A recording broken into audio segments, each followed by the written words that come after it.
दरवाजा खोलो। दोस्तों, मेरा नाम रिद्धिमा है और मैं भागलपुर शहर की रहने वाली हूँ। आज मैं आपको एक मजेदार कहानी सुनाने वाली हूँ, तो चलिए शुरू करते हैं। विनय एक बीमा कंपनी में काम करते हैं। उनकी कंपनी उनको एक जगह से दूसरे जगह ग्राहक से मिलने के लिए भेजती रहती है, जिसके कारण वो अपना घर एक ठिकाने पर नहीं रख सकते थे। इस बार उनको नेपाल के छोटे से पहाड़ी इलाके में जाना था, करीब 1 महीनों के लिए। इसलिए इस बार उन्होंने अपनी पत्नी को भी साथ ले लिया। परिवार में सिर्फ वो और उनकी पत्नी ही रहती थी। विनय और उसकी पत्नी दोनों नेपाल के लिए निकल पड़े। वैसे भी ठंड का मौसम था और नेपाल में ऊपर से बहुत तेज बर्फ पड़ रही थी। वो लोग अपने घर पहुंच चुके थे।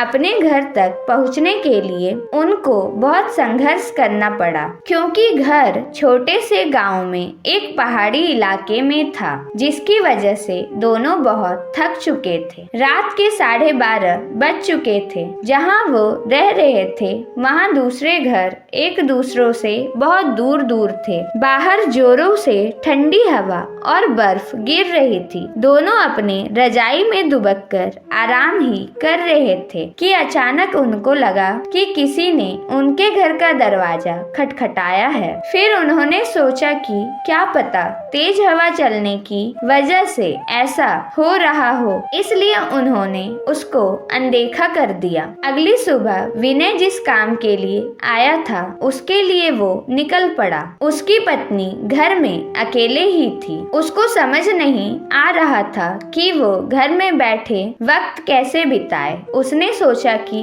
चलो क्यों ना बाहर जाकर ही कुछ देख लिया जाए। बाहर ठंड तो थी पर हवा नहीं चल रही थी, इसलिए उसने अपना स्वेटर पहना और बाहर निकलने को तैयार हो गई। जैसे ही उसने अपना घर का गेट खोला, वैसे ही देखती है कि घर के पास बने एक खम्बे के पीछे एक छोटा सा बच्चा खड़ा है, जो उसको चुपके चुपके देख रहा है। विनय की पत्नी ने उसको अपनी ओर बुलाया, पर वो नहीं आया और वो वहाँ से भाग गया। अगले दिन भी कुछ ऐसा ही हुआ। वो लड़का उसको फिर से घूरे जा रहा था। इस बार उसकी पत्नी ने उस बच्चे को पकड़ लिया और पूछा कि तुम यहाँ क्या कर रहे हो? उस बच्चे ने कुछ नहीं बोला और ना ही कुछ बताया। विनय की पत्नी ने उससे उसके घर के बारे में पूछा, तब भी वो कुछ नहीं बोल रहा था। आखिर में उसका नाम पूछने पर उसने अपनी धीमी सी आवाज में अपना नाम सूर्य बताया और फिर वहाँ से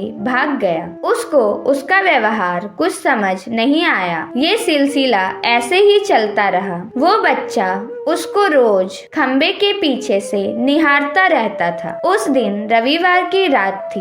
दोनों घर में अंगीठी के सामने आग ताप रहे थे, क्योंकि बाहर की हालत बहुत खराब थी। इतनी खराब कि कोई थोड़ी देर के लिए बाहर निकल जाए तो उसकी जान चली जाए। अचानक दरवाजा किसी ने खटखटाया। उन दोनों को फिर से लगा कि शायद हवा की वजह से ऐसा हो रहा हो। तभी फिर से किसी ने दरवाजा खटखटाया। इस बार खटखटाने की आवाज साफ आ रही थी। ये आवाज सुनकर दोनों डर गए, क्योंकि इतनी रात को वो भी जान ले लेने वाली ठंड में आखिर कौन हो सकता है। दोनों केवल एक दूसरे का मुंह देख रहे थे। अचानक दरवाजे के बाहर से धीरे धीरे रोने की आवाज आने लगी। तभी विनय ने जोर से आवाज में बोला, कौन है बाहर? कुछ देर तक आवाज तो नहीं आई, पर बाद में एक धीमी सी आवाज आई, दरवाजा खोलो, कृपया करके दरवाजा खोलो, बहुत ठंड है। ये आवाज किसी छोटे से बच्चे की थी। तभी विनय की पत्नी को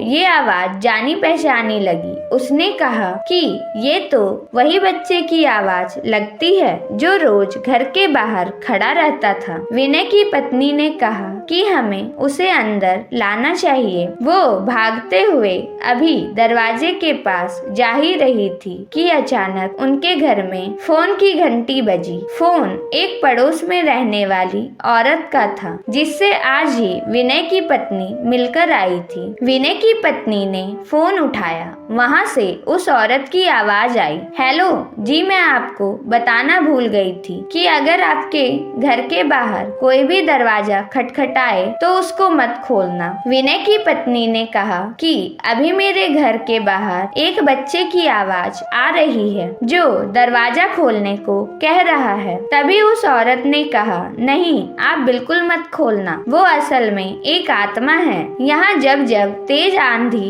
और ठंड पड़ती है तो वो तब सबके घर के बाहर आ जाता है और दरवाजा खोलने को कहता है। वो ठंड का बहाना बनाता है और दरवाजा खुलवाने की कोशिश करता है। अगर कोई गलती से भी दरवाजा खोल देता है तो अगले दिन बर्फ में दबा हुआ मिलता है। ये सुनते ही जैसे उनके पैरों से जमीन ही खिसक गई। वो सोचने लगी कि जो बाहर दरवाजा खटखटा रहा है वो असल में एक आत्मा है। उन्होंने दरवाजा नहीं खोला। अगले दिन ही वो दोनों भागकर पड़ोसी के पास गए और पूरे मामले के बारे में पूछा। उस औरत ने बताया कि इस गांव में एक परिवार रहता था। पहाड़ टूटने की वजह से उस परिवार का विनाश हो गया। बस एक बच्चा बच गया। वो दूसरों के घर जा जाकर खाना मांगता। एक दिन बहुत जोरों से बर्फ की आंधी पड़ रही थी। वो दूसरों के घर के बाहर दरवाजा खटखटाकर घर के अंदर आने को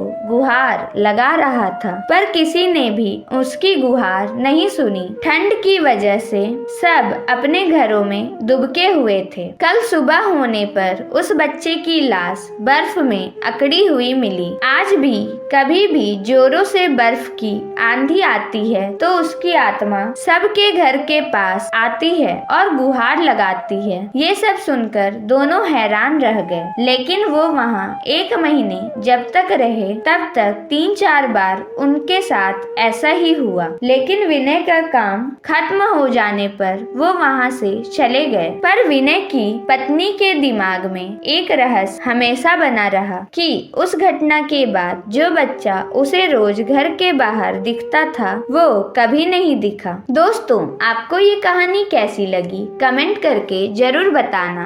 और हाँ, अगर आपको ये कहानी पसंद आए तो वीडियो को लाइक कर